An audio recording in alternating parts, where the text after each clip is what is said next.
Welcome to the Can We Beat the 62 Mets edition of Sharing Sox. I'm Southside Sox duty geezer Leigh Allan. With me, my son and West Coast correspondent Will. The White Sox sitting at, as we record on Friday at noon, it's the 19th of April, are sitting at 3:15 and heading to Philadelphia, which may be other than the two Atlanta games, the toughest team they've played this season. But we will see three-game series there and then on to Minnesota, which may be a little easier. Minnesota's barely got any walking bodies. Well. Before we get into how the team's doing now and the much discussion of that, even the Atlantic today, national piece. Locally, yes, we make fun and laugh at the White Sox or cry or whatever our emotional direction is. The Atlantic had a huge piece today, just laughing at the White Sox. It's kind of humiliating when you get there. But I would say Tim Anderson is back in town. The Marlins are here to play the Cubs. And sure. Tim, of course, is a big interview thing when coming back to Chicago. He's having a decent year, much better than last year's debacle, but nothing near what he was when he was hitting 300 something. He's in 260 something. He's doing fine. That's not bad. But yeah. One of the interview questions was just, how's it been? And he said, and this is Miami, a team who's really suffering. It's good to be on a team where they care about winning. It's the same thing Jose Abreu said.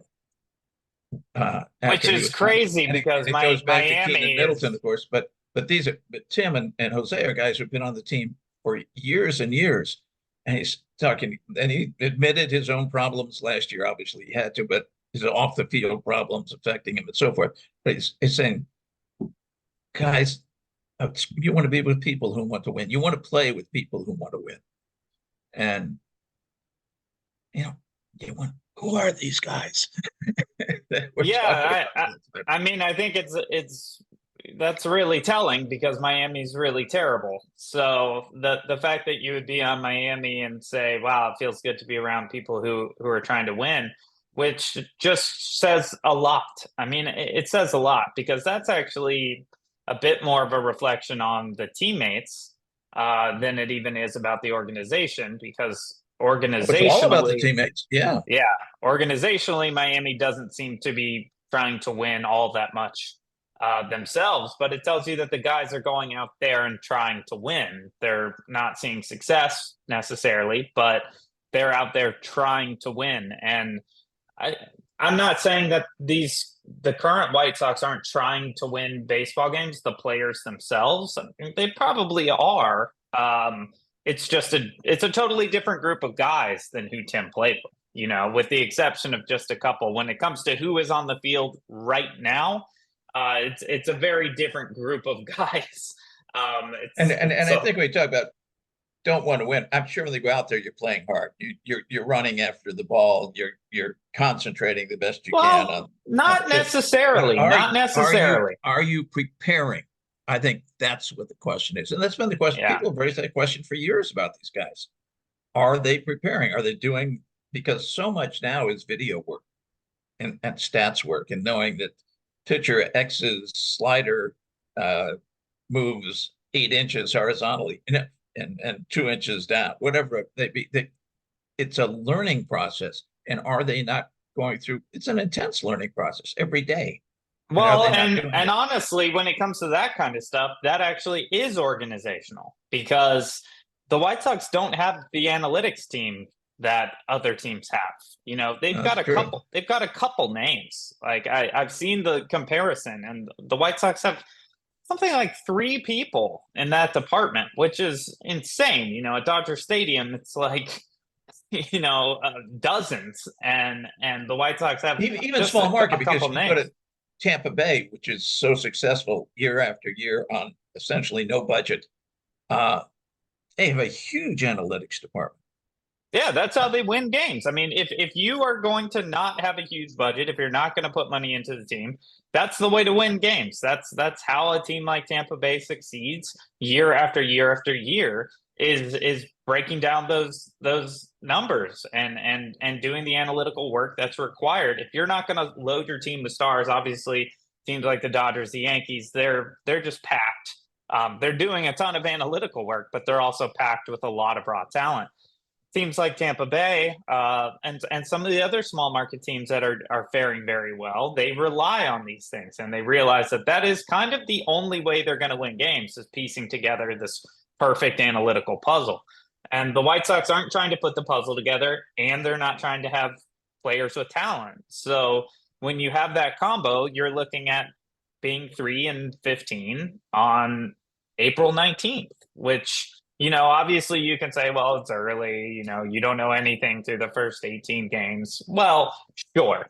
If this team was stacked with guys who know how to play the game and are major league ready, and should be starting at the major league level, then I could possibly say, yeah, they need to get it together. I don't know what's going on here, but obviously they're not a 3-15 team. This is a 3-15 team.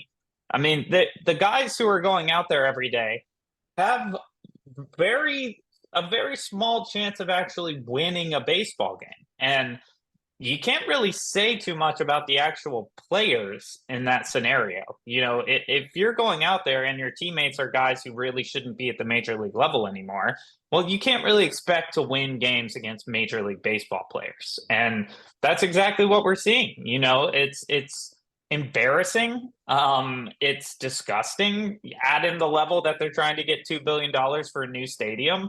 Why would we ever give you that? You're making no effort to win whatsoever with what you have. And I'm not saying the guys. I do think when the guys are out there, honestly, especially these kind of guys who are just trying to stay in the show at this point, they're probably out there playing hard and trying to win baseball games. But they're up against actual MLB teams. And, it's not to say that there aren't a couple major leaguers on the White Sox, but it's essentially like saying, let's take a really good college team and put them against Major League Baseball team every day. You're not going to win much. You might win every now and then by some sort of person having a great day, usually a pitcher. In our case, it looks like it's going to be Crochet. But it's hard to win consistently. And I don't see a world where this can possibly turn around in any sort of remarkable fashion, or even any sort of lukewarm fashion. In 2024, there's just nothing there. Or 2025. I mean, even the Atlantic. Sure. There was an article somewhere else today, Yahoo or somewhere, about the White Sox are toast for a long time. And yeah, I mean, even if suddenly, unless Jerry suddenly decides, I'm going to die next year, so what the heck? Here's another couple $100 million to buy free agents with. Honestly, then looking at the free agent list, you're still not turning around to become a really great team next year. So I think there's no reason that they would even spend. And we know they won't. We're not stupid. We sit here on a almost weekly basis. We've been fans for a very long time. We know that they're not going to spend. But even 2025, 2026 aside, 2024, there is no outside of a movie plot where, this group of ragtag guys finds a way to get it done in, sort of a Slumdog Millionaire scenario where everything's falling together. I like Damn Yankees, where you sell your soul to the devil. Well, they've already done that, and it's not really paying off. When your team's owned by the devil and the devil's signing your paychecks, it's tough to make that transformation. But there's just nobody there. And I feel bad for these guys. I feel really, really bad for the young guys. And I get that this does give them an opportunity to play. But what it really does is you've worked for this your entire life. You get to the majors and you're on a team that is, and I'm sure we're going to talk about this, very much on pace to destroy the Mets record for losses. I mean, at the current rate we are going, it's actually not even going to be close. And I think obviously it should, kind of cool down in some way, I would hope. But as I've been saying for the last, 5 minutes, I don't see what that way is. It's, you get Luis Robert back and okay, now you've got a guy. you get Moncada back in a couple months, few months, 6 months, who knows if he comes back at all. I just wouldn't bring him back at all. And that's we've been talking about, the injury thing. Oh, the injuries, the injuries to three best. Aloy's hitting 111. So getting Aloy back is not a huge deal.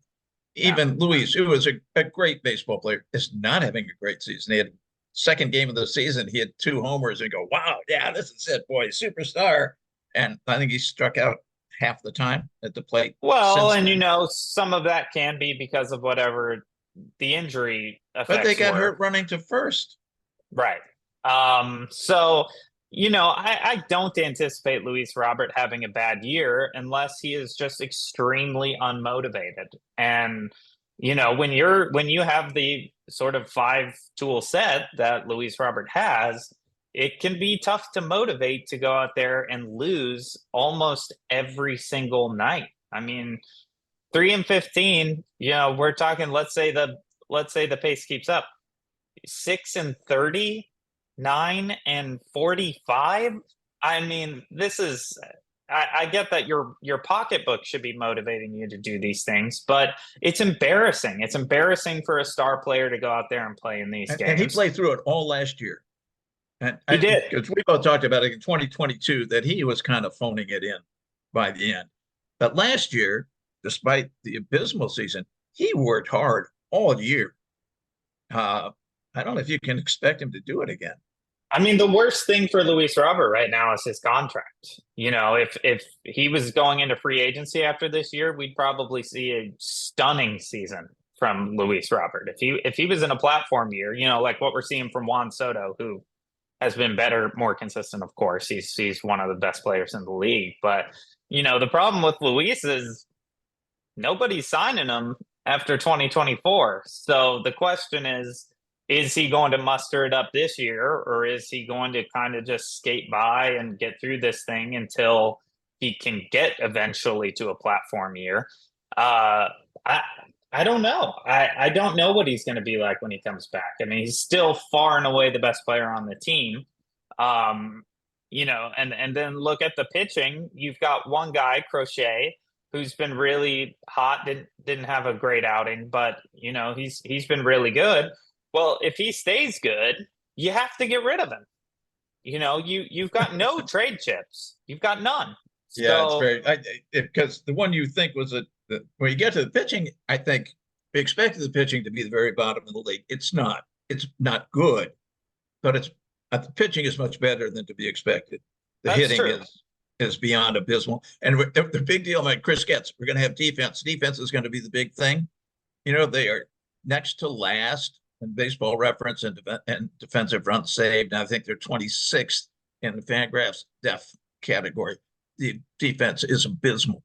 But yeah, the one you figure you got to have his trade use because he's a rental anyways. Michael Soroka, his ERA is up to 6.98. You say, well, did he have bad luck? No, his FIP is 6.87. He stinks.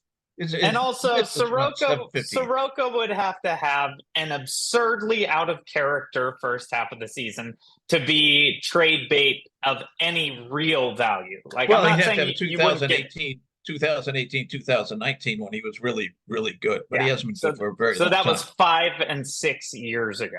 Fetty has been good. I watched Fetty's game on Wednesday. Very good. I mean, not just that he did well as far as getting people out, but the ball was moving. The ball was in the corners. It was up and down. It was all over. It was a really well-pitched game, which is, incidentally, was the second half of a doubleheader where a kid came out there, Jonathan Cannon, and had a really well-pitched game. Following Nick Nestrini's really well-pitched game. You wonder about those, and you got to hope that it can continue. Remember how bad the Sox have been historically, even when they were not a horrible team, just basically bad, struggling against pitchers just up. We talk about this. Oh, this guy's just up from the minor leagues, and we got 2 hits in 7 innings. I think that's not a Sox thing necessarily. I think it's a major league thing because we talk about all the research that's done. You don't really research the guys who are in AAA. You research it, but you don't do. It's not the incredible analytics that we have at the major league level. So, totally. Our Yeah. team now teams are not going to be fooled by Nistrini or by Cannon. They're going to have all the video. They're going to have all the radar readings. They're going to have all that stuff on Statcast. It looks like ICU in a really good hospital. Put it Yeah, out there. they each get one game of the eye test, kind of, and then once it seems like they're going to stay in the major leagues, then teams really start scouting the hell out of them. And it's possible that you get past that. I'm not writing these guys off. No, they look good. They look good. They really could. I mean, a lot of really great pitchers came up and had a good first start and remained great pitchers. So it's not out of the question. The pitching has been, if we're looking for a silver lining in this mess so far, it has been the pitching. They have pitched well enough that we would be able to compete in games if we had a single person who could hit the ball. And well, we have two guys who are hitting the ball right now. One of which you and I have talked about, let's get rid of him for about 5 years now. It's Gavin Sheets, who was hitting a ton. And I watched him in right field. He didn't have any difficult plays, but routine fly balls he caught. He went in the right direction and got there and caught the ball. That's not a big accomplishment. Most high school players do that, but it is an accomplishment for Gav. They say how hard he's worked. Well, good. I'm glad he has. And maybe he can. And maybe he'll get dealt. If he keeps this up, maybe he'll get to go play somewhere where it's worth playing. It's certainly possible. I don't see a world where Gavin Sheets is really, by the end of the year, putting up any sort of mind-blowingly impressive numbers. It seems unlikely. And Paul DeYoung is the other one who's hitting well, and he is a definite trade candidate for sure, because he's around him. So yeah, you're still not going to get much, though. That's the thing. No, but these are trade candidates. You get something.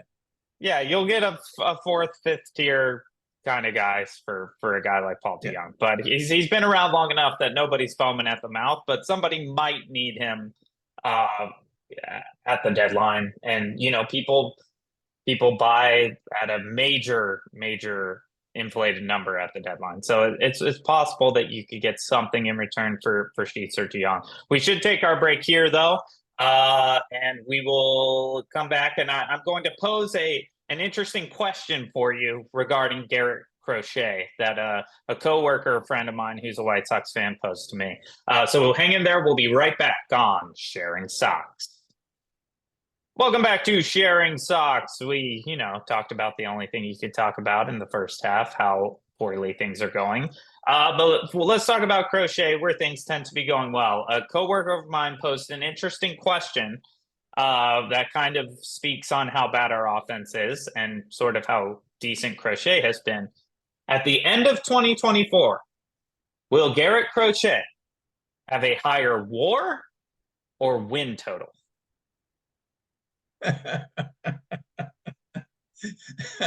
That's a nasty question.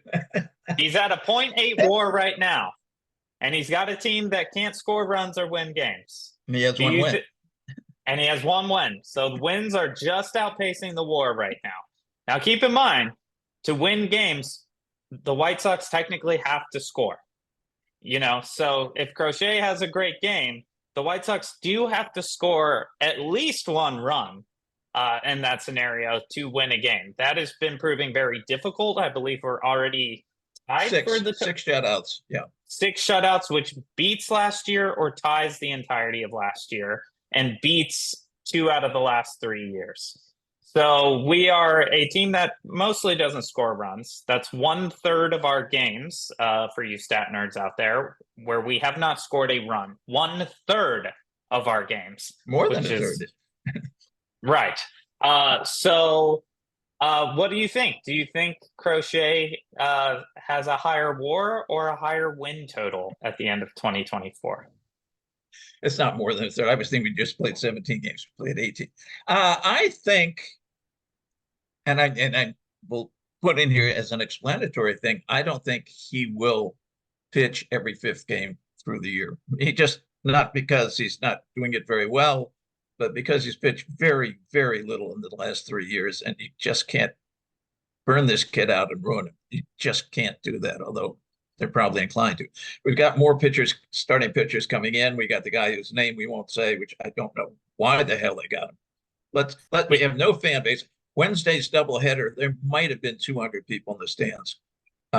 Announced attendance is 11,000, but that's just because of season tickets that corporations have bought that nobody's sitting in. If your announced attendance is 11,000, then you definitely only had a couple thousand in the ballpark. Oh yeah, it was maybe 2,000 or 3,000. I say I did the game, so I'm watching every foul ball that goes up, and I can see the sections that have 2 people in them all the way around the park. And I'm sure the upper deck was closed. I would have been like, hey, let's just not announce it, guys. Like, I think it's the rules. I mean, they have to report it. Yeah, they have to report it. But holy cow, an announced attendance of 11,000. That's the Expos, that's man. Twice that's been the case. And it wasn't a bad day. It was a fairly pleasant day and a doubleheader. Double games of baseball for free, free.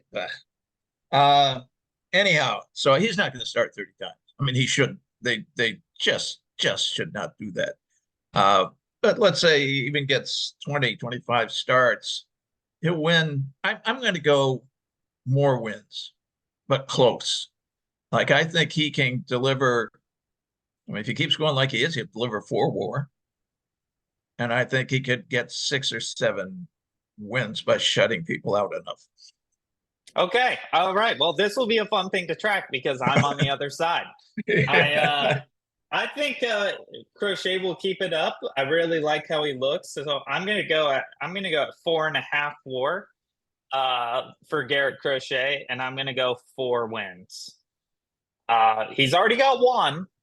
So, Yeah. I am just saying he won't get 4 more the rest of the year, which I realize is an absurd prediction. But I'm going to take it. I'm not going to bet money on it, but I'm going to take it in this circumstance. I am going to say Crochet higher WAR than wins, and you are going to say higher wins than WAR. But close. Well, close. I think I'm not going, he's going to blow that WAR out of the water. No. Very close. I mean, I think if I lose, I'm losing by 1.5. Yeah, I certainly don't think there's a world where my WAR prediction loses by 11. I think it will be very close, but this will be fun to follow. And I'm excited for this. This will be a good thing to check in on at the end of the year, because I actually don't know which one is going to come out on top, which is crazy when we're talking about your ace. Imagine, talking about Tyler Glass now and saying, is he going to have more wins than WAR, or more WAR than wins? I mean, it's just bonkers to have this conversation about an ace, but it's actually a somewhat of a reality for the Chicago White Sox. It's bleak. I will also say, as we're making predictions, I am going to say that we do beat the Mets as the most losing team in the history of Major League Baseball. Really? Because what do we need? We need 120. Yeah. And we're on pace for 135. So I got a 15-game cushion. 15-game cushion to be wrong on this. That's a big cushion. And I realize it's early, but that's a big cushion. And, as we've talked about before, if Crochet keeps it up, if Soroka's decent, if DeJong keeps it up, those guys are going to go. So then you're talking about playing August and September without them. I mean, how do you not lose 40 games the last 2 months? You get Luis back before too long. I don't know that you get Yuan back ever. I mean, maybe they're saying after the All-Star break, maybe. If he's back, if we weren't getting Luis back, I would say the 135 is accurate. I would say the pace is accurate. I wouldn't even require this cushion. But 15-game cushion with this team, this lineup, I think we could get to 120. No, you're bad-mouthing the lineup. I'm going to get in here. You're bad-mouthing. Yes, it is by far the worst in the major leagues. It's not even close consideration. I mean, it's way, way, way. Now, Of our starters as listed on Baseball Reference by who plays the most at a given position, only one, two, three, four, five of the starters are hitting below 200. One's hitting below 100, and then Sosa is now the third baseman. He's hitting below 200. Luis's Shoemake is your big backup infielder. He's hitting 192. Loy's the DH. He's hitting 118. I mean, you could put it all below the Mendoza line lineup out there, and it would just be kind of a normal day if you gave a day off to the Young and Sheets. Why would you ever go watch this team? I'm sorry. Obviously nobody did on Wednesday. I mean, they just didn't right. go. I'm like, the milkshake. Yeah, which apparently they're putting pretty strict limits on. So I'm not sure. It's $15 for the milkshake too. You could probably go someplace, take the recipe. I mean, it's fairly basic. It's like a s'more, and go to your favorite malt shop, and they could probably stir that up for you for $15, and you don't have to go and watch a terrible baseball team. I'm sure Sonic already has one of these on their menu. You can probably go to Uptown right now, go to the Sonic, and get this same milkshake for $6. So I guess that's the reason to go is the milkshake. I don't know. But I just, it's Reinsdorf. I mean, if he wasn't evil, he'd be in quite a pickle right now. You know, it's feeling like we're inching closer and closer to the Oakland scenario every single day. Hopefully it doesn't come to that kind of thing, but it's interesting that talk about the 78, the new stadium thing and the $2 billion, it's disappeared, which is scary. Because when it disappears, you think maybe it's gone behind closed doors. And whether they're paying off politicians or they're scaring politicians or whatever they're doing, it's possible. And I don't think they can scare the governor. He's just too damn rich to worry about it. But within the city, I don't think that's happening. I just don't. I don't think we're gonna all of a sudden find out that this thing is moving forward because of backroom dealings. I think if we're not talking about it now, it's because it's an insane ask. It's an insane ask. It's not an annoying ask. It's not oh man, they really put the city in a pickle. We don't want to lose the White Sox ask because they're asking for $400 million. No, this is an insane ask. This is unhinged. This is, I would think, one of the biggest asks in the history of stadium building, to ask a city to put up $2 billion. I mean, it's absolutely insane to ask for this amount of money. I don't think this is like we're gonna find out all of a sudden that this thing went through and now we're gonna be on the hook for this money. Well, I think that could be the case if it were a more realistic number, but $2 billion it's unhinged. Oh, just, and of course you don't live here, so you don't see the Sun Times. Did I forward the Sun Times piece to you? That the real money behind the 78 is an Iraqi an Anglo-Iraqi businessman who has not been allowed into the United States for crimes of, I forget what there's a definition for crimes of really bad crimes. He was convicted in France of fraud. I mean, well, I'll tell you this: if I were that moral guy, turpitude, I think that's what he's got. If I were that guy and I was trying to get involved in American sports, I'm going to my secretary and I'm saying, "Get me Reinsdorf on the phone." Yeah. I need a guy whose moral compass hasn't been functioning for so long that he even picks up this phone call. And Jerry is just so evil and so disgusting that this guy made the right choice. I obviously don't like it at all. But if you're going to try to get involved, Reinsdorf's the guy to call. If you have a shady past and aren't allowed in the country, I'm going to Reinsdorf. He's the first guy I'm calling to get involved in pro sports. I mean, I think the 78 thing probably John Fisher didn't take his call. Yeah, I think there is no way that this project moves forward with city funding. It's just too much money. It's too much money. It's so unbelievably greedy. I think there's a world where he could have asked for another number that I view as insane, and say, hey, I'm going to put in this much, and we want 500 mil, which I would still be very upset about. But I could see them folding in that scenario. But 2 billion is so unhinged that there's no way to spin it positively to your public. There is no way to spin it in a city like Chicago. I don't think there's any way to spend $500 million, because they want the TIF, the tax increment financing, which was meant to help poor neighborhoods, not not the South Loop. Not billionaires too. Yeah. And not billionaires. But that, at least you could say, well, this is money you're not getting on an empty piece of land anyway. You're not getting it anyway, so we get to keep it.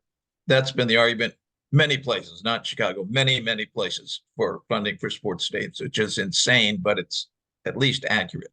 Then they want the sales taxes from the area. Well, if people come and eat at a restaurant in that block of that 70 area, they're not eating at the restaurant across the street in the South Loop. So you actually it's not, oh, this is money that wasn't coming in. This is money that was coming in. In fact, it was going to people, it was coming via people who are running their own businesses, minding their own business, trying to do a good job, paying their taxes like good citizens. And you're taking it all away from them to give it to these incredibly horrible billionaires. And it's not just Jerry, this Stephen Ross guy, who's the head of Related Companies, which is the parent company of Related Midwest. And then I forget his name now, but the Iraqi guy. And I'm not accusing him because he's an Iraqi. I'm accusing him because he's a convicted criminal. Yeah. Totally. Yeah, and I agree with you. They build this new shiny thing. You're not bringing business to the small businesses around. You're bringing business to the shiny thing, and you're taking business from the small businesses in the surrounding area. It's just delusional. It's so unbelievably greedy and dirty and yucky. But the good news is I don't think it's going to happen. I really don't. No, I don't either. Boy, I hope not, but I don't think it is. I think, and frankly, I think they'll end up probably staying at the GERF. Yeah, I think so too. And Jerry's going, well, if I die, whoever buys the team will move it to somewhere. No, because if you die, whoever gets the team might care about baseball. Yeah, and honestly, the whole like, oh, well, I'll move the team thing, it doesn't work when you're going to lose 130 games. It just doesn't.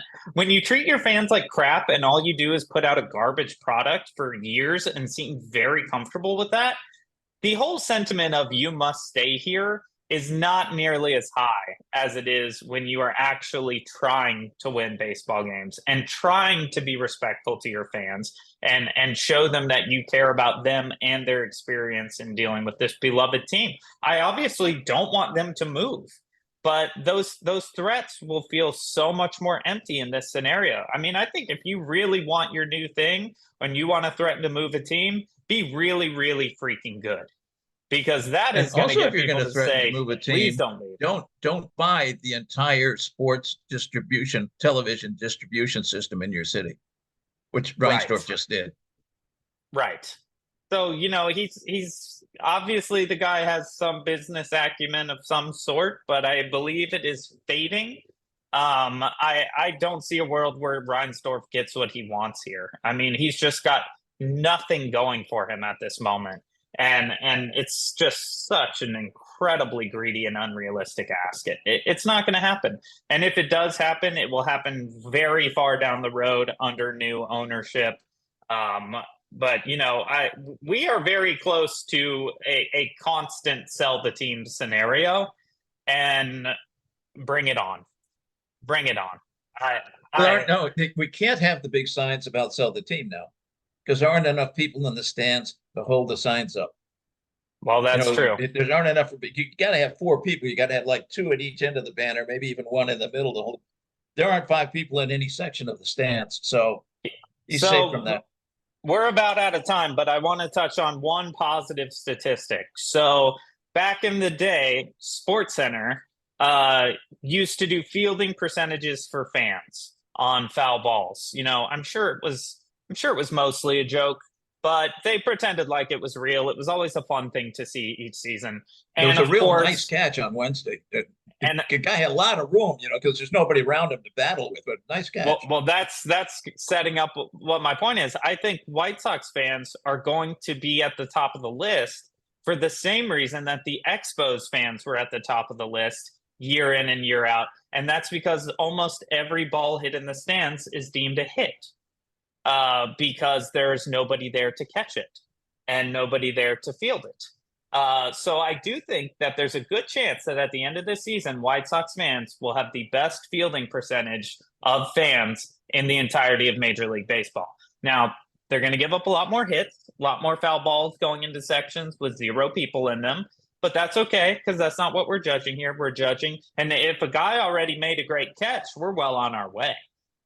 So I do think the silver lining in all this is the fans are going to come out looking like pretty solid foul ball fielders at the end of the year. I got to say this, not only are our fellow White Sox fans long suffering and very, very mentally tough, I think by and large, they're pretty good fielders. I think so too. I think so. I mean, I live and you used to live blocks from Wrigley Field. Cubs fans, they don't even know it's a baseball out there. They're just hey, boy, beer that I only have to pay $25 for. Yeah, they don't catch anything. They don't catch anything over there. White Sox fans, boy, they're alert. They're on it, whether kids or old people. No. And as I say, you got an entire section to yourself. So you're not the tough catches, there's 5 or 6 guys reaching up and the hands are way up in the air. It's like being a hockey goalie who's screened. It's rough.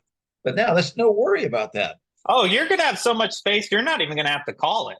You're not even going to have to yell, I got it or ball or mine, because you're the only one there. It's going to be a real comfortable fielding atmosphere for White Sox fans throughout the season. On the other hand, humiliation if you drop it. It's true. I mean, there are a few things I love more at a baseball game than a foul ball going into the stands and hearing the when it goes horribly wrong and bounces from top deck all the way down to the field level.